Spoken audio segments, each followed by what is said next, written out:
자, 오늘도 우리 절기에 대해서 좀 더 살펴보겠습니다.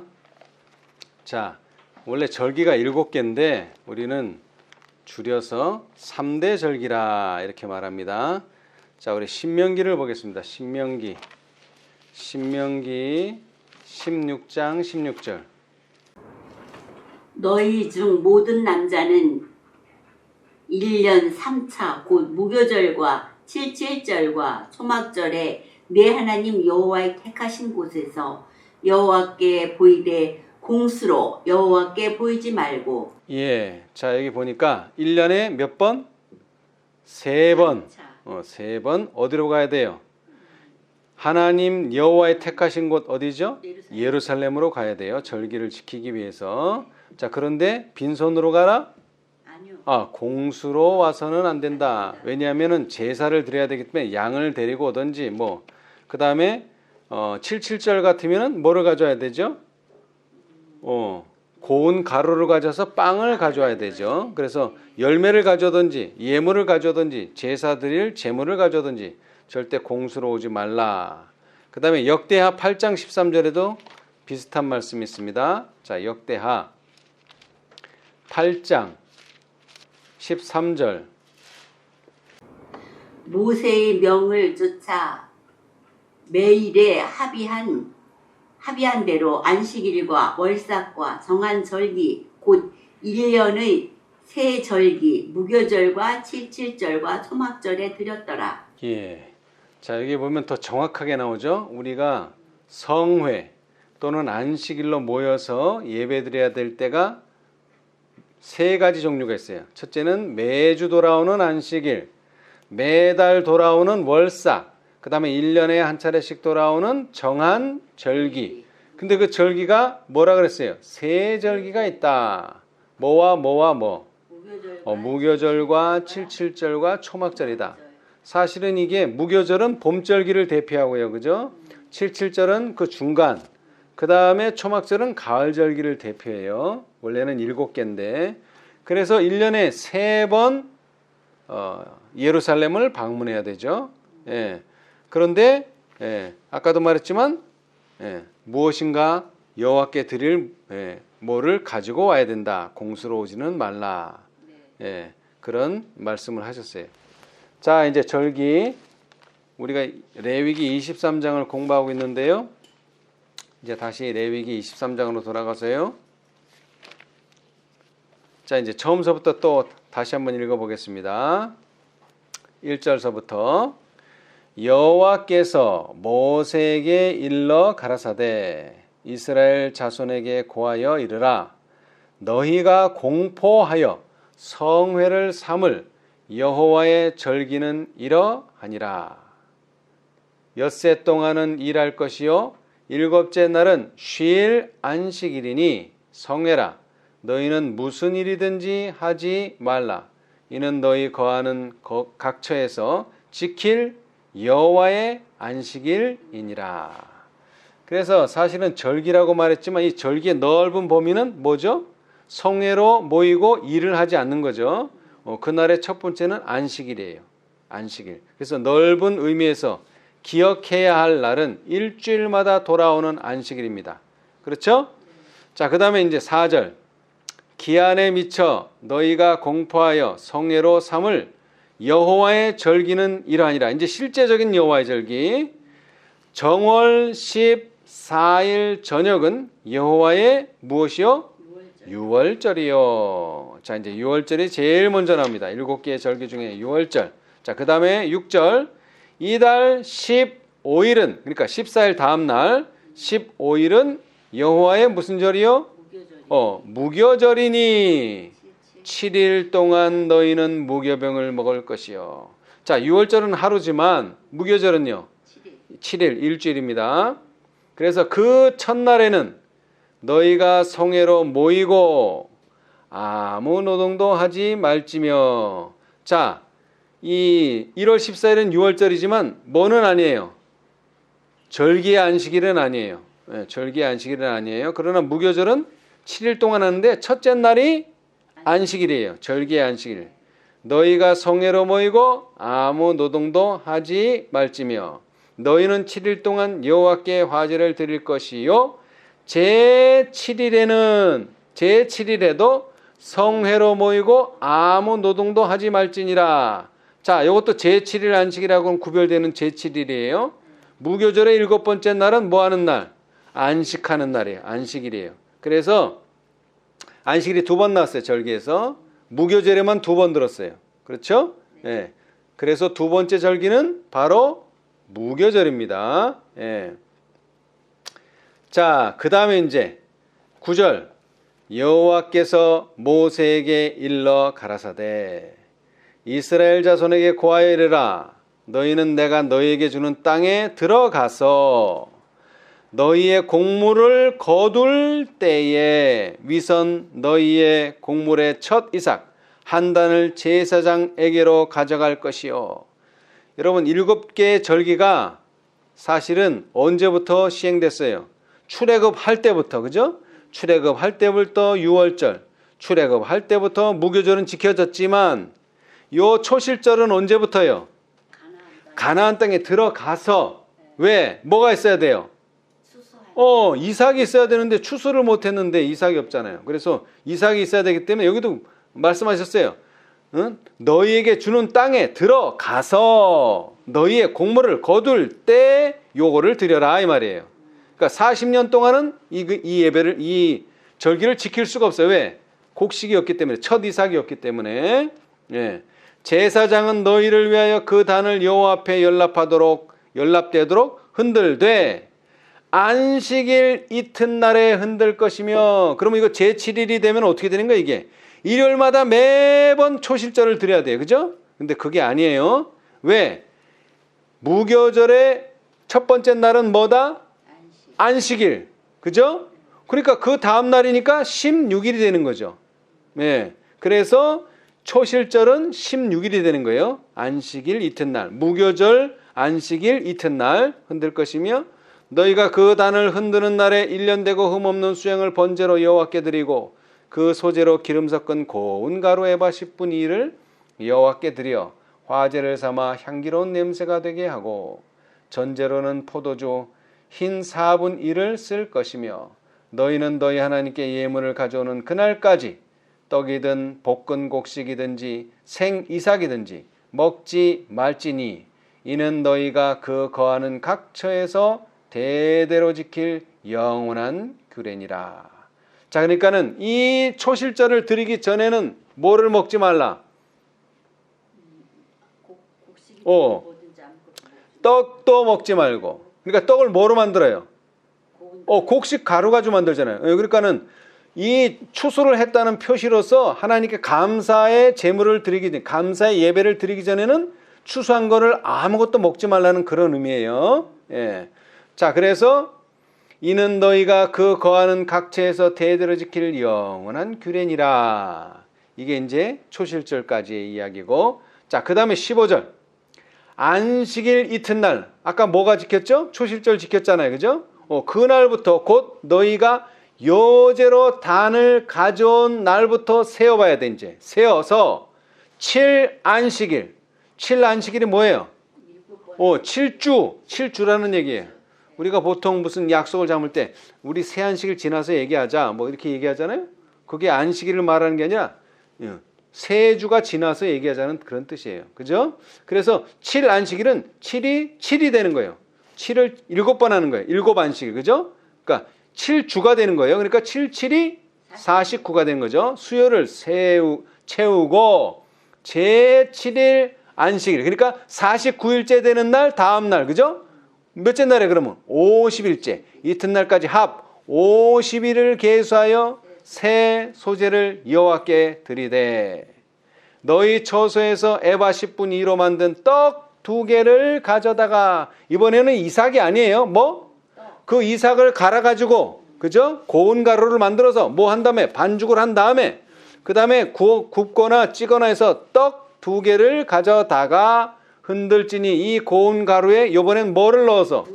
누룩을 넣어서 구운 것이요. 삶는 건 안 되네. 구운 것이라 해야 돼요. 구운 빵을 가져야 돼. 구운 떡을 2개를 이는 첫 요제로 여호와께 드리는 것이며. 너희는 또 이 떡과 함께 1년 되고 흠없는 어린 양 7과 젊은 수소 하나와 수양 2를 드리되 이들을 그 소제와 그 전제와 함께 여호와께 드려서 번제를 삼을지니 이는 화제라. 여호와께 향기로운 냄새며 또 수염소 하나로 속죄제를 드리며 1년 된 어린 수양 2를 화목제 희생으로 드릴 것이요. 제사장은 그 떡 이삭의 떡과 함께 그 2 어린 양을 여호와 앞에 흔들어 요제를 삼을 것이요. 이것들은 여호와께 드리는 성물인즉 제사장에게 돌릴 것이며 이날에 너희는 너희 중에 성회를 공포하고 아무 노동도 하지 말지니 이는 너희가 그 거하는 각 처에서 대대로 지킬 영원한 규례니라. 자, 2번의 안식일은 무교절에 있었는데 요번에 3번째 안식일은 어디에서 나와요? 77절 오순절도 뭐라고요? 안식일이에요. 일하면 안 돼요. 성회로 모여야 되고, 그죠? 근데 왜 떡을 2개를 드렸을까요? 하나가 아니고. 자, 잘 들으세요. 결과물이에요. 결과물. 뭐한 결과물? 농사한 추수한 결과물. 자, 그런데 이게 언제 성취됐다 그랬죠? 77절 오순절이 이른비 성령 때. 이른비 성령 때 어떻게 됐어요? 예루살렘과 사마리아와 땅끝까지 복음을 증거하라. 그래서 누가 들어왔어요? 유대인과 이방인 2무리가 생긴 거예요, 이제. 그래서 떡이 2개인 거예요. 아시겠죠? 그래서 2 떡을 흔드는 거예요. 자, 이제 예수님이 십자가에 돌아가심으로 유대인도 구원하지만 이제 누구도? 이방인까지도 하나님께서 구원하셨다. 그거 흔드는 거예요, 그래서. 지난 시간에 여기까지 했죠. 자, 그런데 참 재미있어요. 이 레위기 23장에 우리가 보고자 하는 7개 절기가 다 들었는데 이 레위기 23장에 절이 몇 절까지 있어요? 그러니까 23장 1절, 2절, 3절, 4절 몇 절까지가 끝이냐고요? 23장의 끝절이 44죠. 예. 44절에 딱 반이 얼마예요? 22. 근데 뭐가 끝났어요, 지금? 뭐가 끝났어요? 아니, 봄절기가 끝난 거예요, 이제. 예? 오순절로서 봄절기가. 딱 반이 뭐에 대한 언급이에요?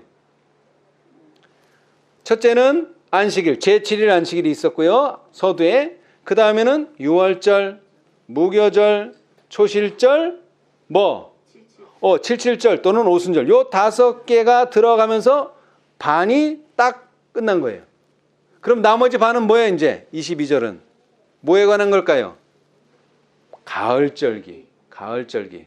뭐가 있죠, 가을절기? 네. 나팔절, 속죄일, 그 다음에는요, 초막절. 요 3개가 들었어요. 네. 앞에 22절까지는 5가지가 들었고요. 그죠? 그 다음에 뒤에 22절은 반은 3절기가 들었어요. 그러니까는 우리가 비중을 따지자면 뭐가 중요한 거예요, 지금? 뭐에 대해서 많은 말씀을 하셨어요? 뭐에 대해서? 가을절기에 대해서 많은 말씀을 했단 말이에요. 그죠? 봄절기는 봄절기만 든 게 아니에요. 뭐도 들었어요? 안식일도 들었잖아요. 엿새 동안. 그죠? 7째 날 안식일. 그런데 나머지 반은 딱 3개의 절기, 그것도 가을절기만 들었어요. 그러니까는 봄절기보다는 뭐가 더 중요하다? 가을절기가 더 중요하다. 왜? 언급을 더 많이 했기 때문에. 그렇죠? 예. 자, 그런데 이 77절 또는 오순절까지의 이야기는 봄절기이기도 하면서 예수님의 무슨 사건? 이 세상에 오셔서 죽으심으로 시작된 절기예요. 다시 말하면 예수님의 초림으로 이 사건들이 다 뭐 됐어요? 이미 성취가 되었죠. 자, 그래서 시대의 소망 77페이지 제가 읽어보겠어요. 지난번에 읽었으니까.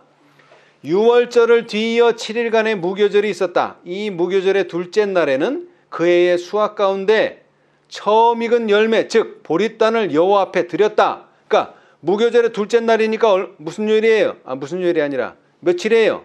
16일. 왜? 15일 날 무교절이 시작하니까. 무교절의 둘째 날이니까 16일이죠. 16일에 그 해의 수확물 가운데 처음 익은 열매를, 즉 보릿단을 여호와 앞에 드렸다. 절기의 모든 의식은 그리스도께서 하실 사업을 표상하였다. 어디서 하실 사업? 이 땅에서. 왜 이 땅이라고 말하냐면 이제 가을 절기는 이 땅의 사업이 아니에요. 어디 사업이죠? 하늘에서의 사업이기 때문에 그래요. 이스라엘 백성이 애굽에서 구원을 받은 것은 구속에 대한 실물 교훈이었고 유월절은 그것을 기념하기 위한 것이었다. 죽임을 당한 어린 양이 뭐의 핵심이에요? 유월절의 핵심, 그죠? 누룩 없는 떡은 무슨 절기의 핵심이에요? 무교절. 그 다음에 처음 익은 곡식단은 어느 절기의 핵심이에요? 초실절. 이게 다 근데 다 구주를 상징하였다. 그러니까 봄절기는 다 누구를 상징하는 거예요? 예수님을 상징하는 거예요. 죽임을 당한 어린 양, 누룩 없는 떡, 처음 익은 곡식단. 이거 다 구주를 상징하는 거예요. 그리고 더 중요한 것은 각시대 대쟁투 399페이지 이 표상은 유월절, 무교절, 초실절 이 표상은 사건에 있어서뿐만 아니라 뭐에서도 그 시기에 있어서도 뭐 되었다? 성취되었다. 예수님이 언제 돌아가셔야 돼요? 1월 14일 날 돌아가셔야 돼. 그리고 언제 무덤에 들어가셔야 돼? 1월 15일 동안은 무덤에 계셔야 되고 그 다음에 1월 16일에는 뭐 하셔야 돼요? 부활하셔야 되는 거예요. 이게 시기에 있어서도 성취돼야 돼요. 예, 시기에 있어서도. 그렇죠? 예. 자, 그래서 봄절기가 예수님의 초림의 사건을 표상했다면 이제 우리가 공부할 가을절기는 뭐를 상기시켜 줍니까? 예수님의 재림의 사건을 상기시켜 주는 거예요. 그렇죠? 예. 자, 그래서 이제 23절 이제 절반은 공부했고 이제 나머지 후반 절반. 자, 그 첫째 절이 23절이죠. 여호와께서 모세에게 일러 가라사대 이스라엘 자손에게 고하여 이르라 7월 곧 그달 1일로 안식일을 삼을지니 이는 나팔을 불어 기념할 날이요 성회라 아무 노동도 하지 말고 여호와께 화제를 드릴지니라. 자, 그래서 이제 가을절기는 뭐로부터 시작합니까? 나팔절로부터 시작해요. 근데 이 나팔이 은나팔이라 이렇게 성경은 표현하는데요. 양각도 있고요. 근데 사실 은나팔은 지금 우리가 생각하는 것처럼 이 은으로 만든 나팔은 아니에요. 왜냐하면 그때 당시에 기술이 이 은으로 세공해서 나팔을 만들 그런 수준은 아니었어요. 근데 왜 은나팔이라고 했느냐? 큰 수양의 뿔에다가 마우스피스라고 들어보셨어요? 마우스피스? 요즘 악기들 다 있어요. 그러니까 부는 악기들, 색스폰, 뭐 트럼펫, 그 다음에 뭐죠? 이렇게 트럼본, 뭐 이런 것들, 부는 악기들 이런 게 다 리드 악기라고 하는데 그 리드가 뭐냐면 마우스피스, 쇠 모양으로 이렇게 생긴 게 있어요, 그죠? 그거를 꽂아서 이렇게 이제 소리를 내는 거거든요. 근데 이 양각이 이 나팔이 은나팔이 그런 식으로 생겼다는 거예요. 네. 자, 그런데 이 은나팔은 언제 사용하느냐? 나팔은 자, 민수기를 보겠습니다. 민수기. 이제 나팔을 분다 그랬는데 주로 나팔은 언제 부는가? 물론 절기에도 불죠. 이게 나팔을 불라고 했으니까. 자, 민수기 10장 1절. 민수기 10장 1절 한번 읽어보세요. 여호와께서 모세에게 일러 가라사대 은나팔 둘을 만들되 쳐서 만들어서 그것으로 회중을 소집하며 진을 지내게 할 것이다. 예, 거기까지만요. 자, 은나팔을 만든다. 몇 개를? 두 개라고 되어 있잖아요. 둘이라고 되어 있잖아요. 둘. 예, 둘. 자, 왜 둘인지는 이제 뒤에 읽어보면 나오는데 하여튼 둘을 만들어요. 자, 그런데 뭐 하기 위해서? 그것으로 회중을 소집하는 일에 뭐를 사용하고? 은나팔을 사용하고 또 하나는 진을 진행케 할 때도 뭐를 불어요? 은나팔을 부는 거예요. 그죠? 두 가지 목적. 나팔을 사용하는 두 가지 목적. 하나는 회중을 소집하고 하나는 진을 진행케 할 때 말로 하는 게 아니에요. 나팔을 불었어요. 그래서 3절 읽어봅시다. 3절. 두 나팔을 불 때에는 온 회중이 회막문 앞에 모여서 네 개로 나아올 것이요. 자, 4절.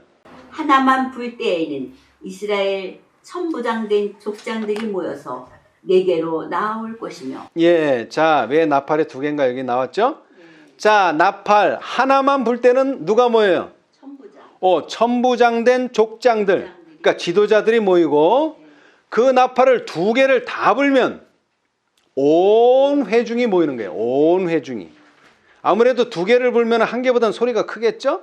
그래서 모든 사람이 다 듣고 크게 나팔을 부니까 모든 사람이 이제 나오게 되는 거예요. 자, 그 다음에는 5절.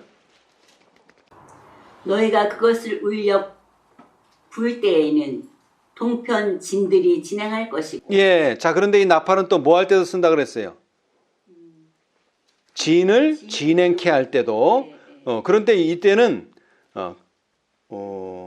울려 분다. 근데 어떤 역본에는 보니까 크게 분다. 아마 좀 소리가 다른 것 같아요. 크게 불면은 어떻게 된다고요? 동편 진들이 진행할 것이고. 그 다음 6절. 제2차로 울려 불 때에는 남편 진들이 진행할 것이다. 무릇 진행하려 할 때에는 나팔 소리를 울려 불 것이며. 예, 자, 뭐라고요? 두 번 불어. 이제 2차로 불면 이제 동서남북의 진이 있는데 처음에는 동쪽 진들이 움직이고, 그 다음에 두 번째 불면은 이번에는 남편 진들이 진행한다. 예. 그럴 때 진을 진행케 할 때도 분다 그랬어요. 그죠? 예. 예. 자, 그런데 7절. 또 회중을 모을 때에도 나팔을 불 것이나 소리를 울려 불지 말 것이며. 그러니까 진을 진행케 할 때 부는 나팔 방법과 그 다음에 사람을 모을 때 부는 나팔 방법이 다른 것 같아요. 자, 그래서 8절. 그걸 누가 부느냐? 그 나팔은 아론의 자손인 제사장들이 불지니 이는 너희 대대의 영원한 율례니라. 자, 그 다음 9절 한번 읽어보세요. 또 너희 땅에서 너희가 자기를 압박하는 대적을 치러 나갈 때에는 나팔을 울려 불지니 그리하면 너희 하나님 여호와가 너희를 기억하고 너희 대적에게서 구원하리라. 예, 자, 이 나팔을 부는 이유 중에 하나가 또 뭐예요?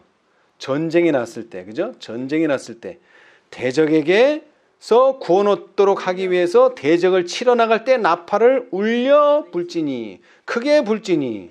전쟁에 나갈 때도 나팔을 불어야 돼요. 그리고 이제 마지막으로 10절. 또 너희 희락의 날과 너희 정한 절기와 월삭에는 번제물의 위에와 화목제물의 위에 나팔을 불라. 그로 말미암아 너희 하나님이 너희를 기억하리라. 나는 너희 하나님 여호와니라. 아멘. 자, 나팔을 부는 최종적인 이유가 여기 나와 있어요. 자, 언제 나팔을 불어라? 희락의 날, 기쁨의 날, 어떤 기쁨의 날, 뭐 승리를 했다든가 무슨 하여튼 기쁨의 날에 나팔을 불고, 그 다음에는요, 절기에 나팔을 불고, 그 다음에는요, 월삭에도 또 나팔을 불어야 돼요. 자, 그런데 이 나팔절은 뭐죠? 정한 절기죠. 그 다음에 또 뭐예요? 월삭이죠. 7월 1일이니까 1일은 다 월삭이에요. 1일. 1월 1일, 2월 1일, 3월 1일 다 1일은 월삭이에요. 그러니까 이 날이 절기이기도 하면서 또 뭐라고요? 월삭이기도 해요. 그래서 이 날은 정말 나팔을 불어야 돼요. 그죠? 자, 그래서 겹쳤어. 아주 큰 나팔을 불 만큼 겹쳤어.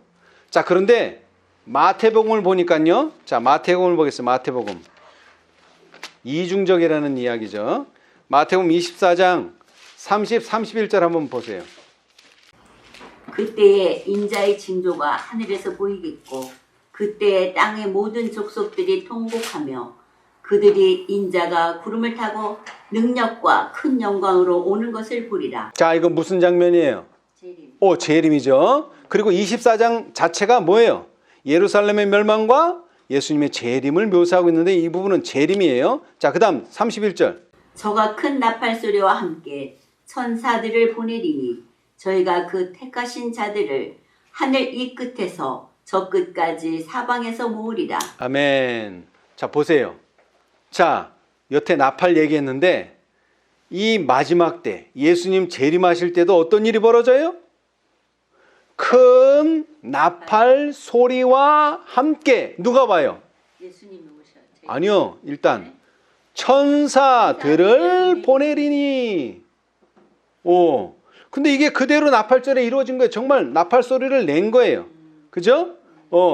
왜 나팔 소리를 낸다 그랬죠?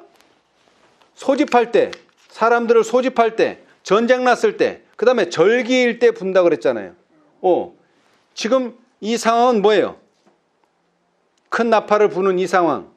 나팔절로서 이제 뭐가 가깝다?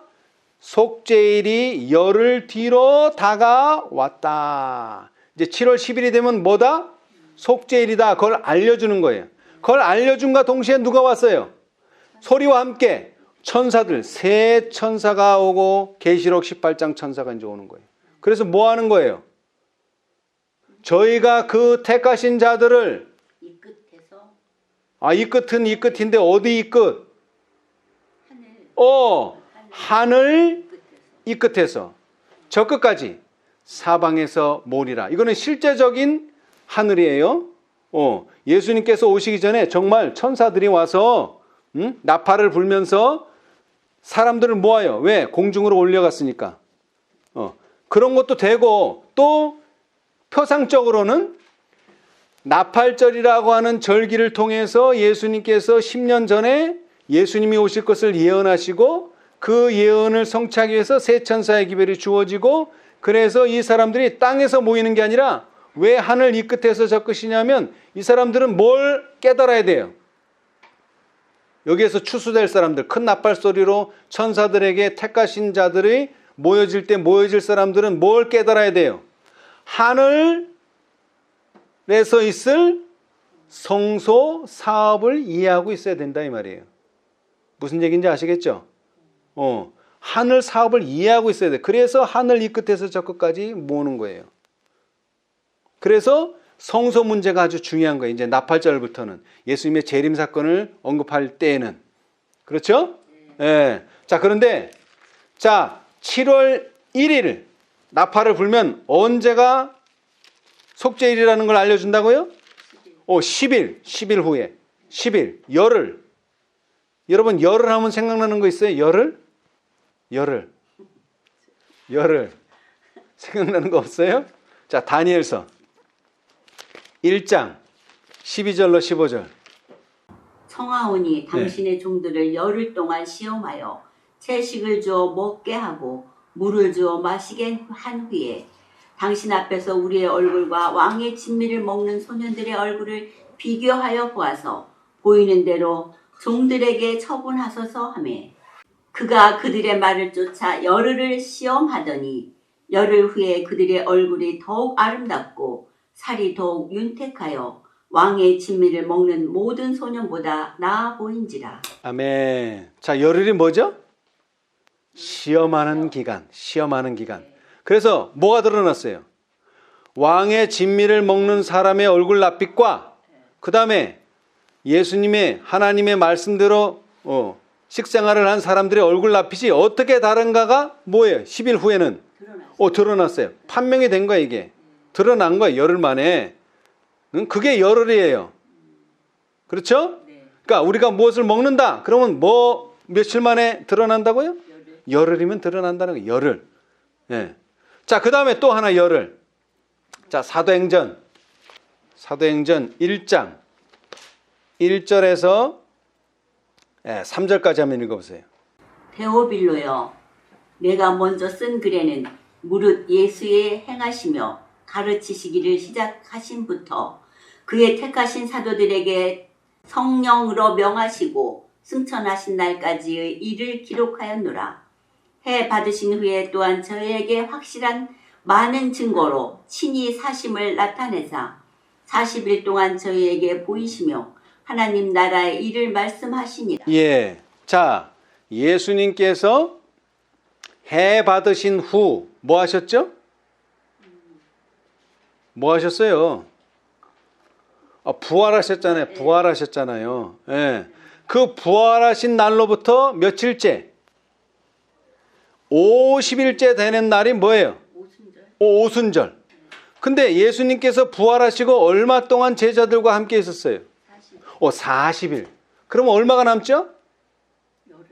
열흘. 응? 열흘에 어떤 일이 벌어져요?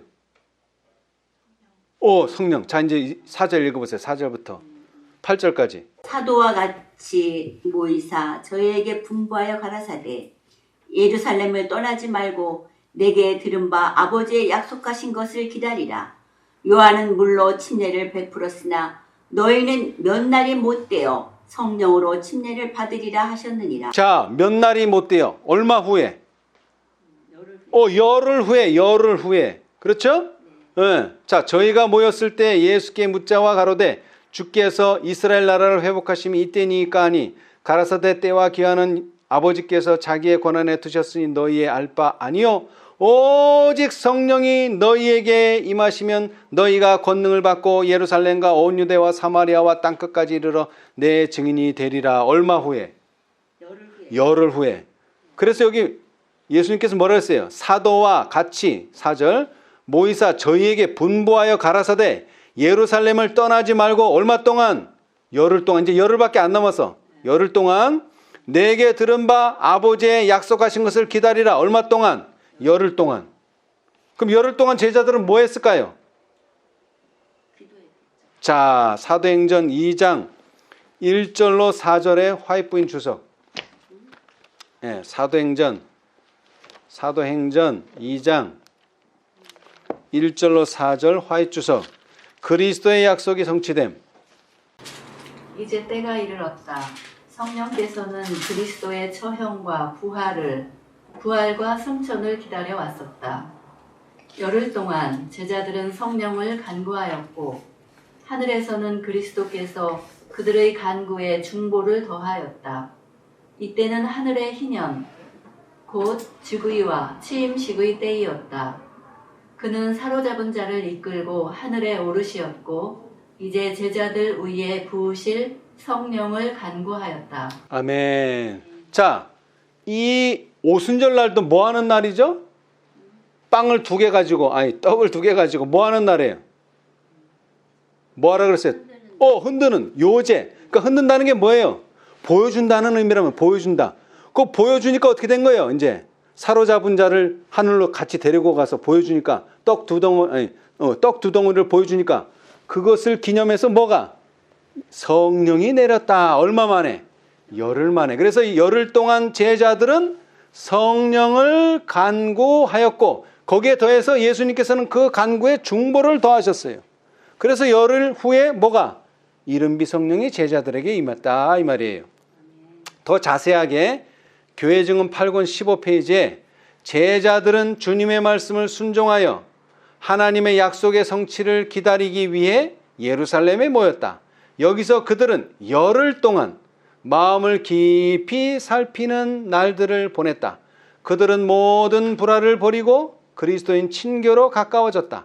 열흘이 마치는 날 주께서는 당신의 영을 놀랍게 부어주심으로 당신의 약속을 이루셨다.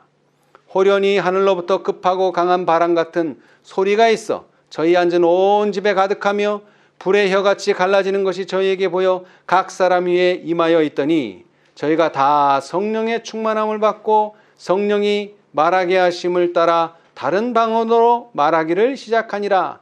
이날의 제자의 수가 3,000이나 더하더라. 아멘. 자, 아까도 말했지만 유대인들은 1년에 몇 번 예루살렘을 가야 돼요? 몇 번? 3번. 언제 가야 되죠? 무교절에, 77절에, 초막절에. 자, 그럼 며칠 전에 가야 될까요? 며칠 전에 가야 돼요? 하루나 이틀 전에 가면 되잖아요. 그죠? 근데 이번 77절에는 언제 가 있어야 돼? 열흘 전에 가야 되는 거예요. 열흘 전에. 하루 이틀 전에 가면 안 돼. 왜? 성령을 주시기 위해서 간구해야 될 열흘을 주셨기 때문에 열흘 전에 가야 되는 거예요. 열흘 전에. 이게 매우 중요한 거예요. 예? 하루 이틀 전에 가면 안 돼요. 열흘 전에 가야 돼. 열흘 전에. 예. 더 중요한 것은 자, 1844년에서 10년 전이 얼마죠? 34년이죠. 그런데 사실은 윌리엄 밀러가 예수님이 언제 오신다 그랬냐면 1843년에 오실 것이라고 처음에 예언했어요.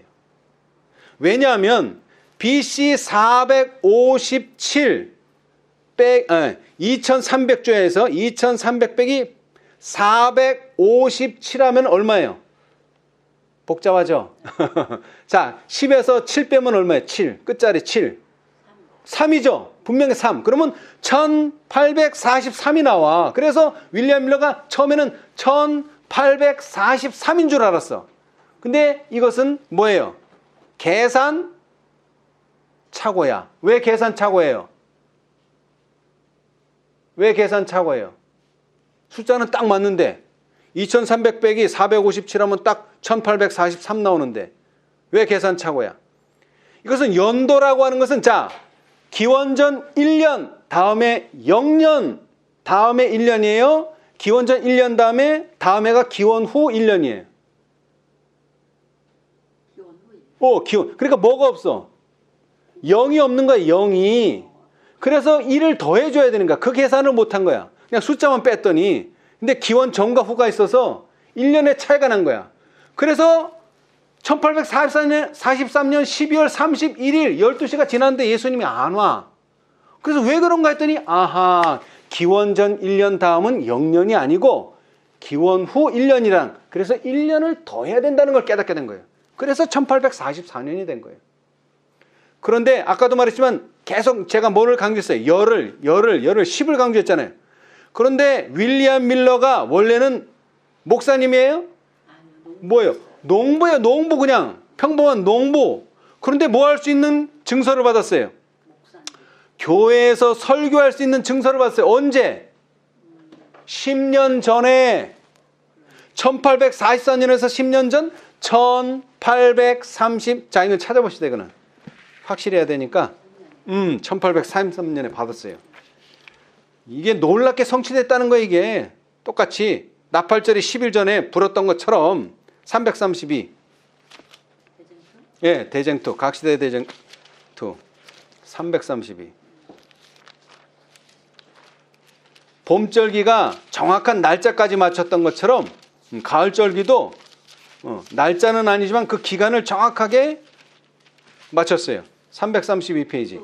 1833년에 1833년에 밀러는 그가 속하고 있던 심리의 교회로부터 설교를 할 수 있는 증명서를 받았다. 그 교파의 많은 목사들도 그의 사업을 인정하였으므로 그는 정식으로 일을 계속할 수 있게 되었다. 아멘. 자, 사실은 이 진리는 이미 전에서부터 증거가 되고 있었어요. 개인적으로. 근데 언제 정식으로? 1833년. 그리고 이 1833년은 매우 중요하네요. 자, 그 다음 달락. 300, 아니. 별이 떨어짐. 날짜가 봐요. 얼마예요? 1833년 11월 13일. 뭐 증서받은 날짜는 없어요. 근데 연도만 맞지. 근데 이거는 유성우가 떨어진 때는 정확히 날짜까지 있어. 1833년 11월 13일. 읽어보세요. 밀러가 그리스도의 재림이 임박했다는 증거를 공중 앞에 알려주기 시작한 2년 후에 구주께서 재림의 징조로 약속해 주신 맨 마지막 징조가 나타났다. 자, 보세요. 뭐가 나타났다? 구주께서 재림의 징조로 약속해 진 여러 가지 징조가 있어요. 어디에 나오죠? 마태복음 24장에. 그 중에서 제일 마지막 징조가 뭐라고? 별이 떨어짐. 그래서 이때로부터 몇 년 후? 10년 후에는 예수님이 오신다. 그래서 윌리엄 밀러가 아주 자신 있게 이야기한 거예요. 언제? 10년 후에 예수님이 오신다. 1843년에 몇 월 며칠은 없었어요. 그냥 1844년에 예수님이 오신다. 그건 틀린 이야기도 아니고요. 그렇죠? 정확히. 네. 자, 그러나 예수님은 오시지 않았어요. 왜 오시지 않았을까요? 아까도 말했지만 뭐가 틀렸어요? 기원 전 1년과 기원 후 1년에 공백이 있다는 사실을 이해하지 못하고 그냥 순수한 계산만 했잖아요. 그죠? 그래서 틀린 거예요. 예. 그러나 나중에 그것을 알아냈어요? 못했어요? 알아냈죠. 예. 자, 그래서 결국 뭐 하게 됐습니까? 결국에 44년에 예수님이 오실 것이다. 이것을 알려주는 게 뭐라고요? 나팔절이다. 그래서 마태복음에 말한 그대로 큰 나팔 소리와 함께 예수님의 재림이 선포되게 된 거예요. 그리고 새 천사의 기별이 전해지게 된 거예요. 오늘 우리가 다시 한번 이 기회를 통해서 예수님께서 제정하신 절기는 뭐대로 표상된 사건이 그대로 성취되는 것뿐만 아니라 그 시기에 있어서도 성취되었다는 것을 다시 한번 기억하시면서 예수님께서 오시기 위해서 이제 드디어 속죄일로 가게 됩니다. 자, 속죄일은 다음 주에 하겠어요. 자, 다시 말씀드리지만 예수님은 절대로 경고 없이 어떤 준비도 할 수 없는 상태에서 예수님은 절대로 오시지 않습니다. 그러나 그것을 뭐 해야 돼요? 이해하고 받아들여야지만 준비가 되는 거예요. 그러나 분명히 준비할 시간은 충분히 주어졌다. 다니엘에게 왜 열흘 줬어요? 한 20일, 한 달 주지. 열흘이면 뭐 할 수 있다? 충분히 증명해 보일 수 있다. 제자들도 얼마 후면은 열흘 후면은 이른비 성령을 받을 수 있다. 우리도 뭐 하면 열흘을 준비하면 우리도 예수님을 맞이할 준비를 할 수 있다. 이것은 이제는 시간적인 의미는 아니에요. 왜? 이미 10년은 열흘은 성취되었기 때문에 그러면 꼭 열흘이 있어야 되는구나 이런 뜻은 아니란 말이에요. 그러나 분명히 말하지만 예수님은 우리가 재림을 위해서 준비할 시간을 충분히 주시고 재림하신다. 그래서 이 충분한 시간에 우리 모두가 재림을 맞이할 준비를 할 수 있게 되기를 바라면서 오늘 말씀 마치겠습니다.